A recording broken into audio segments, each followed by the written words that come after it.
হযরত ইদ্রিস আলাইহিস সালাম তিনি দুনিয়ার মধ্যে একজন ফেরেশতার সাথে বন্ধুত্ব করেছেন।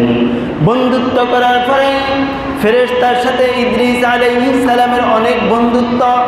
ফেরেশতাকে বললেন, হে ফেরেশতা, দুনিয়ার সব জিনিস পুরা শেষ, একটু আসমানের দিকে আমাকে নিয়ে যাও না।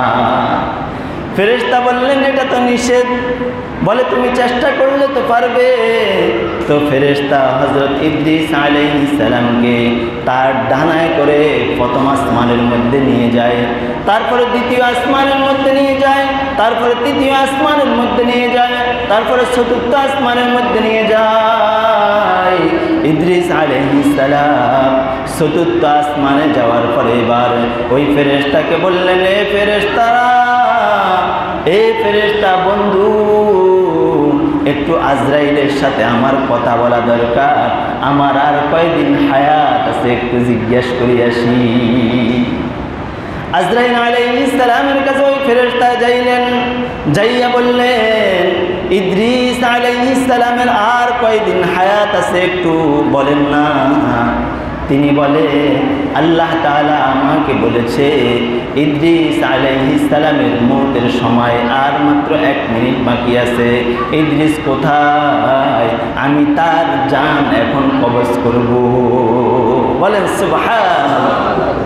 ইদ্রিস আলাইহিস সালামকে আল্লাহ তাআলা ওই চতুর্থ আসমান থেকে আল্লাহ তাআলা তাকে বেহেশতের মধ্যে পৌঁছায় দিয়েছেন।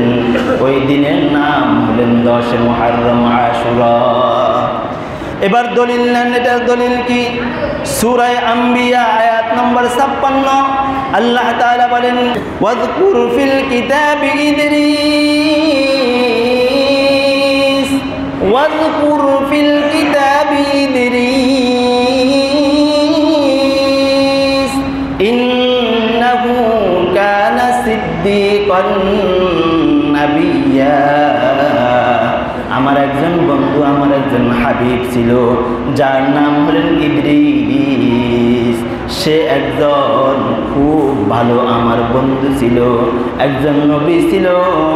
আমি তাকে দুনিয়া থেকে সরাসরি বেহেশতে নিয়ে আসলাম। বলেন সুবহানাল্লাহ। তাহলে দলিল কি? সূরা আম্বিয়ার 56 নম্বর আয়াত।